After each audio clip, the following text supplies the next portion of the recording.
Underneath his name, he describes his job and title. So I thought I'd blow it up and let you see Mr. Allen's approach.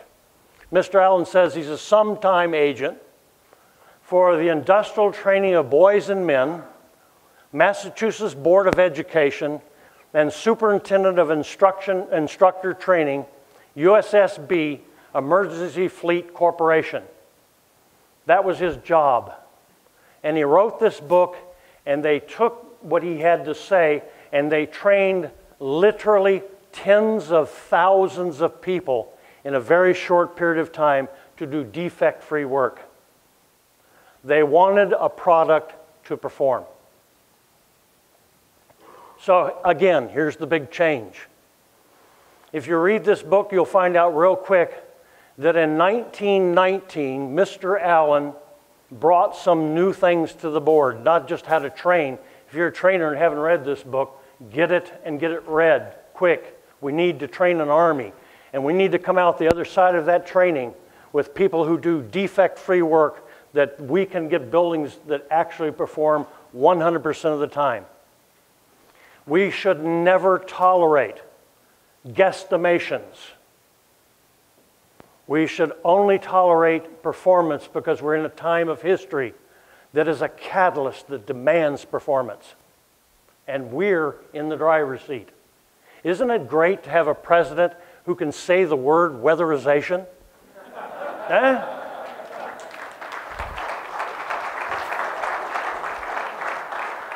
So it caused another change. Here's the change that Allen brought. Process fails more than your workers. In order to build ships, that's a pretty big piece of equipment, wouldn't you say? Lots of parts and pieces. He challenged the instructors, he challenged the men, and he challenged the jobs to realize that the attack of the process was the only way that they would be able to have a product that was fit for use, one that would truly perform. So the instructor, the man in the job in World War I doubt very many of you in this room have ever heard of Mr. Allen. What a great patriot. What a great person. Well, 24 years later, that's a bit of a time later, all of a sudden we find ourselves being bombed by Japan. Would you say that that's a pretty rough time in life? The day that will live into infamy, forever and forever. It will not leave your mind. So here's another period of time that will change the course of quality, how products will be produced. And you can remember how terribly bad it was, even though we weren't there. And they almost annihilated the entire fleet.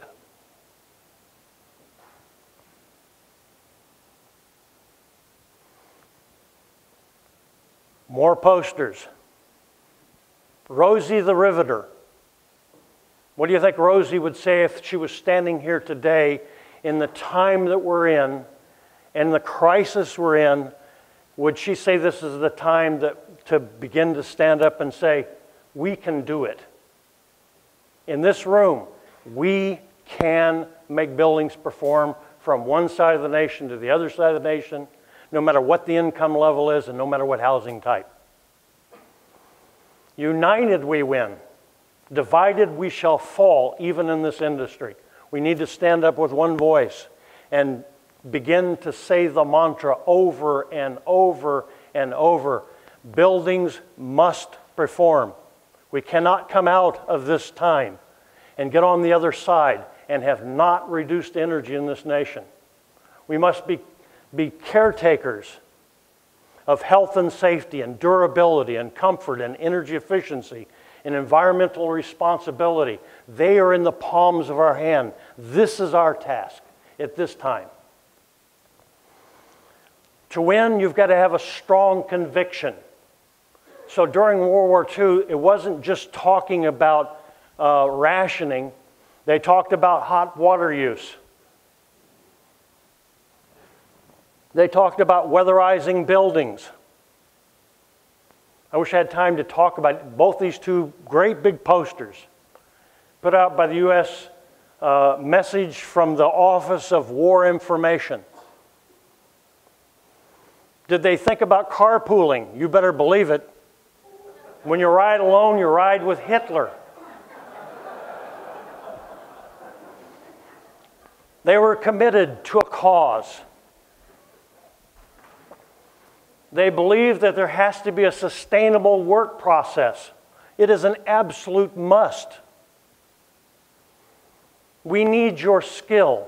Every one of these words echo our industry, echo what you've been hearing for the last couple of days. Waste helps the enemy, and the enemy is climate change, no jobs, economy that's crashing. Conserve all the material you have. Waste nothing. Use all the scraps. It says keep hot, keep moving. Don't waste a precious moment. Not one. There is no time to rest in these times. Well, by 1942, if you remember, World War II was only 4 years, right? So by 1942, they had approximately 6,000 new workers that were reporting for work every single day. 6,000. Is that a few? It's your task to make sure that they can do defect-free bullets, rifles, airplanes, ships, tanks, right? The whole arsenal in the war chest. 400 workers with no experience in directing the work or other people were being appointed as supervisors every single day. So we were appointing 400 people who didn't know how to supervise 6,000 people that were coming on every day. Some were experienced, but some of those who were going to direct the work of those new workers coming in had neither the knowledge of the job nor how to break in new people. Does this sound like a pretty hard task? And we might say to ourselves, oh, what a heavy task we have ahead of us. I don't think it's half the task as this. 6,000 people, 4,000 supervisors, most of which who didn't know how to do the job nor how to help new people come on. Does it sound insurmountable? Does it? And our president of our nation put out a call for anyone who could change the way this is and help make this happen. Well, 4 men rose. They were called the Four Horsemen. And they created a program called Training Within Industry.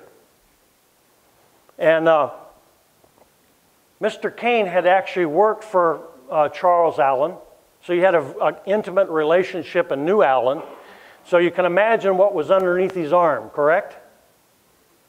Mr. Allen's book, the whole process by which we went about having defect-free ships. Mr. Dietz had worked with Mr. Kane, who had worked with Mr. Allen. And Mr. Dietz also had worked with Mr. Conover at the Western Electric Company. And Tooley had worked with Dietz. So they had a very close relationship. And you can imagine why they were called the Four Horsemen. And they sat down in a period of short time and designed a program to train millions. It was a 4-year war.